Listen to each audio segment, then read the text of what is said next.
আমন্ত্রণ এসটিভি প্রবাস সংবাদে, সাথে আছি বিপাশা চক্রবর্তী। শুরুতেই শিরোনাম।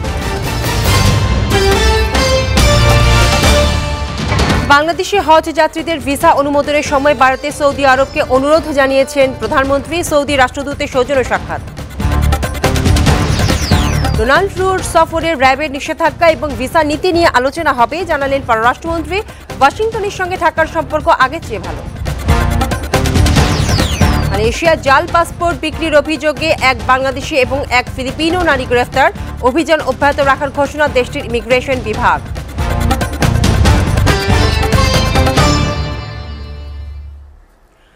বাংলাদেশি হজ যাত্রীদের সুবিধায় ভিসা অনুমোদনের সময় বাড়াতে এবার সৌদি আরবকে অনুরোধ জানিয়েছেন প্রধানমন্ত্রী শেখ হাসিনা। সকালে সৌদি নিযুক্ত সৌদি রাষ্ট্রদূত সৌজন্য সাক্ষাৎ করতে গেলে এই আহ্বান জানান সরকার প্রধান। সকালে গণভবনের প্রধানমন্ত্রীর সঙ্গে সৌজন্য সাক্ষাৎ করেন বাংলাদেশে নিযুক্ত সৌদি রাষ্ট্রদূত ইসা বিন ইউসুফ আল দুহাইলান। পরে প্রধানমন্ত্রীর প্রেস উইং থেকে জানানো হয়, হজে যাওয়ার ভিসা না পাওয়ায় সবাই যাতে হজে অংশ নিতে পারেন সেজন্য ভিসা সহজ করতে প্রধানমন্ত্রী অনুরোধ জানিয়েছেন। জবাবে ভিসা সমাধানে দ্রুত পদক্ষেপ নেওয়ার আশ্বাস দেন সৌদি রাষ্ট্রদূত। এ সময় বাংলাদেশে নিয়োগে আগ্রহী সৌদি কোম্পানি এবং প্রকল্পের তালিকা প্রধানমন্ত্রী শেখ হাসিনার হাতে তুলে দেন তিনি। যুক্তরাষ্ট্রের দক্ষিণ এবং মধ্য এশিয়া বিষয়ক সহকারী পররাষ্ট্রমন্ত্রী ডোনাল্ড লু দুদিনের সফরে আগামীকাল ঢাকায় আসছেন। তার এবারের সফর যতটা না রাজনৈতিক, তার চেয়ে বেশি কূটনৈতিক বলে জানিয়েছেন মার্কিন পররাষ্ট্র দপ্তর। লুর সফরকে ঘিরে আবারও সরগরম রাজনৈতিক অঙ্গন। আওয়ামী লীগ বলছে, দুই দেশের সম্পর্ক নতুন উচ্চতায় নিতে এই সফর গুরুত্বপূর্ণ। অন্যদিকে ডোনাল্ড লুর এই সফরকে নিয়ে কোনো আগ্রহই নেই, এমন দাবি বিএনপির। ডোনাল্ড ট্রাম্পের সঙ্গে আলোচনা হবে জলবায়ু সংকট এবং দ্বিপক্ষীয় অর্থনৈতিক সম্পর্ক জোরদারের বিষয়ে। এছাড়া সরকারের বিভিন্ন পর্যায়ে কর্মকর্তাদের সাথেও বৈঠক করবেন তিনি। সফরে মার্কিন সহকারী পররাষ্ট্রমন্ত্রী সুশীল সমাজের প্রতিনিধিদের সাথেও কথা বলবেন তিনি।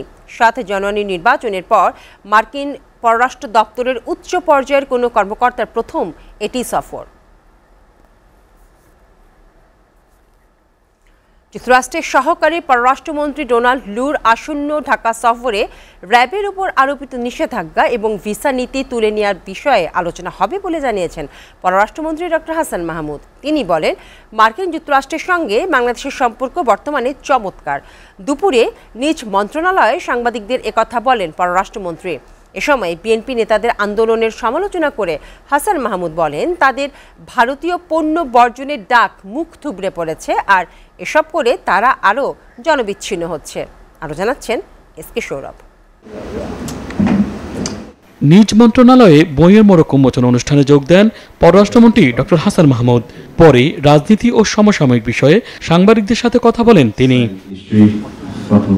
বিএনপি জোটের আন্দোলন কর্মসূচির সমালোচনা করে পররাষ্ট্রমন্ত্রী বলেন, যারা ভারতীয় পণ্য বর্জনের ডাক দেয় তাদের বাড়িতেই ভারতীয় পণ্য বেশি ব্যবহার হয়। তারা ভারতীয় পণ্য বর্জনের যে ডাক দিয়েছিল সেটা তো মুখ থুবড়ে পড়েছে। তাদের বাড়িতেই প্রচুর ভারতীয় পণ্য, আবার কারো কারো ভারতীয় বউও আছে। এই ভারতীয় পণ্য বর্জন আসলে এটার মূল উদ্দেশ্য হচ্ছে দেশের পণ্যের বাজারকে অস্থিতিশীল করা। এখন যদি আবার নতুন করে সেই এজেন্ডা নিয়ে নামে, তাহলে সেটি আবারও জনগণ কর্তৃক প্রত্যাখ্যাত হবে এবং তারাও জনগণ থেকে বিচ্ছিন্ন হবে। এর বেশি কিছু হবে না। মার্কিন সহকারী পররাষ্ট্রমন্ত্রী ঢাকা সফর নিয়ে তিনি বলেন, র্যাবের উপর নিষেধাজ্ঞা আর ভিসা নীতি প্রত্যাহারের আলোচনা চলমান রয়েছে। মার্কিন যুক্তরাষ্ট্রের সাথে আমাদের সম্পর্ক অত্যন্ত চমৎকার। ভিসা নীতি কিংবা র্যাবের কিছু ব্যক্তি বিশেষের উপর নিষেধাজ্ঞা, সেগুলো আমাদের সম্পর্কের ক্ষেত্রে কিছুটা রেখাপাত করেছে তো বটেই। সেগুলো আমরা অবশ্যই আলোচনা করব এবং সেগুলো যাতে সহজীকরণ হয় বা উঠে যায়, সেই প্রসঙ্গগুলো স্বাভাবিকভাবে আসতেই পারে। তবে আমাদের সম্পর্ক এগিয়ে নিয়ে নেওয়ার লক্ষ্যেই আমরা উভয় দেশ কাজ করছি এবং করব। মিয়ানমারের বর্তমান পরিস্থিতি রোহিঙ্গা প্রত্যাবাসনে কিছুটা সমস্যা তৈরি করলেও এটা প্রত্যাবাসন না করার অজুহাত হতে পারে না বলে মন্তব্য করেন ডক্টর হাসান মাহমুদ। প্রত্যাবাসন শুরু করার ক্ষেত্রে এটিকে অজুহাত হিসাবে যেন দাঁড় করানো না হয়, সেটি আমি গতকাল বলেছি। Thank you. SK Sourav, STV, Dhaka. মালয়েশিয়ায় জাল পাসপোর্ট বিক্রির অভিযোগে এক বাংলাদেশি এবং এক ফিলিপিনো নারীকে গ্রেফতার করেছে দেশটির ইমিগ্রেশন বিভাগ। এক বিশেষ অভিযানে সেলাঙ্গার রাজ্যের কাজাং থেকে তাদের আটক করা হয়। তাদের এই জালিয়াতি চক্রের মূল হোতা হিসেবে মনে করা হচ্ছে। সোমবার এক সংবাদ সম্মেলনে এসব তথ্য জানান দেশটির অভিবাসন বিভাগের মহাপরিচালক রুসলিন জুসৌ। তিনি জানান, সন্দেহভাজন ৩৮ বছর বয়সী বাংলাদেশি অপু ভাই হিসেবে পরিচিত তিনি আরও জানান, পাসপোর্টের পুরনো সংস্করণগুলো ব্যবহার করত এই সিন্ডিকেট। এসব পাসপোর্ট পলিকার্বনেট ব্যবহার হয়নি, ফলে পরিবর্তন করা খুবই সহজ। বিদেশি কর্মীদের মেডিকেল পরীক্ষার জন্য জাল বায়োডাটার মাধ্যমে অনুমোদনের সঙ্গে জড়িত এই চক্রটি। প্রায় ২ বছর এই কার্যক্রম চলছে বলে জানিয়েছে অভিবাসন বিভাগ। রুসলিন রুসো জানান, সিন্ডিকেটের জন্য কোনো সদস্য আছে কিনা তা খুঁজতে তদন্ত চলছে, তবে এই কাজে আরও কয়েকজন যুক্ত থাকতে পারে বলে মনে করেন তিনি। প্রাথমিক তদন্তে দেখা গেছে, মেয়াদোত্তীর্ণ পাসপোর্ট সংগ্রহ করে ব্যবহারকারীর তথ্যর পৃষ্ঠায় জাল তথ্য দিয়ে নতুন পৃষ্ঠা সংযুক্ত করত এই সিন্ডিকেট। এ সময় জব্দ করা হয় বাংলাদেশি ১৯৯টি সহ মোট ২২১টি পাসপোর্ট, ১৬,০০০ রিঙ্গিত, মেডিকেল পরীক্ষার নথি এবং জাল নথি তৈরির সরঞ্জাম। আটককৃত ২ জনকেই ২ সপ্তাহের রিমান্ডে নেওয়া হয়েছে বলেও জানা গেছে। মে মাসের প্রথম ১০ দিনে দেশে বৈধ পথে প্রবাসী আয় এসেছে ৮১ কোটি ৩৭ লাখ ডলার। বাংলাদেশ ব্যাংকের সর্বশেষ প্রতিবেদনে এমনই তথ্য উঠে এসেছে। প্রতিবেদনে দেখা যায়, রাষ্ট্রীয় মালিকানাধীন ৬ ব্যাংকের মাধ্যমে এসেছে ৯ কোটি ৩৯ লাখ ডলার, আর বেসরকারি ব্যাংকের মাধ্যমে এসেছে ৭১ কোটি ৫১ লাখ ডলার।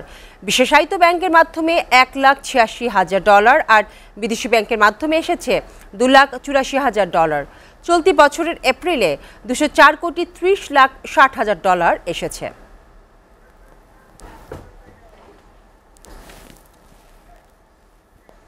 এসএটিভি প্রবাস সংবাদ শেষ করার আগে শিরোনাম আরও একবার। বাংলাদেশি হজ যাত্রীদের ভিসা অনুমোদনের সময় বাড়াতে সৌদি আরবকে অনুরোধ জানিয়েছেন প্রধানমন্ত্রী। সৌদি রাষ্ট্রদূতের সৌজন্য সাক্ষাৎ। ডোনাল্ড লুর সফরের র্যাবের নিষেধাজ্ঞা এবং ভিসা নীতি নিয়ে আলোচনা হবে, জানালেন পররাষ্ট্রমন্ত্রী। ওয়াশিংটনের সঙ্গে ঢাকার সম্পর্ক আগের চেয়ে ভালো। মালয়েশিয়া জাল পাসপোর্ট বিক্রির অভিযোগে এক বাংলাদেশি এবং এক ফিলিপিনো নারী গ্রেফতার। অভিযান অব্যাহত রাখার ঘোষণা দেশটির ইমিগ্রেশন বিভাগের। এই ছিল এসএটিভি প্রবাস সংবাদ। এসএটিভি সর্বশেষ সংবাদ জানতে ভিজিট করুন www.sctv.tv। সাথে থাকার জন্য